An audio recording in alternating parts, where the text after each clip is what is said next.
কলনীৰ ওচৰতে 5খনকৈ কয়লা ভৰ্তি ট্ৰেলাৰ জব্দ কৰিবলৈ সক্ষম হ'লোঁ আৰু যিহেতু আপোনালোকে সকলোৱে গম পায় যে 1 আগষ্টৰ পৰা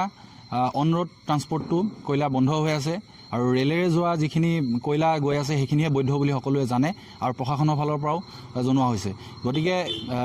অবৈধ কয়লা যে বৰ্তমানে অহৰহ সিন্ডিকেট চলি আছে তাৰে এটা জ্বলন্ত প্ৰমাণ আমি ডিগবৈত দাঙি ধৰিবলৈ সক্ষম হ'লোঁ আৰু আমি ইতিমধ্যে খবৰ পাইছোঁ যে মাৰ্ঘেটা যুৱ বন্ধুসকলে আমাক জানিবলৈ দিছে যে বৰগুলাই বাঁহবাৰী অঞ্চলত বৰ্তমানেও 15-20খনকৈ গাড়ী এনেকৈ লোডিং হৈ আছে। আমি খবৰ পাইছোঁ ইতিমধ্যে তাতো আমাৰ যুৱ বন্ধুসকল গৈছে আৰু সৰ্বানন্দ সোণোৱালৰ যি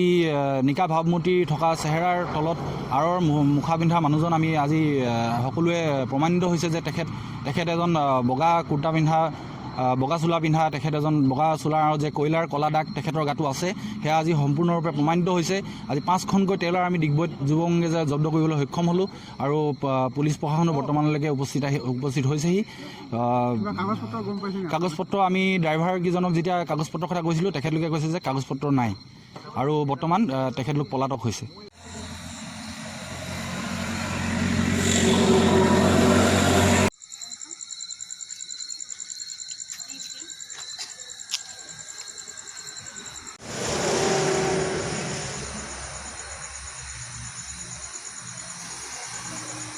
নহ'ব জানো লগৰ এটা দিয়া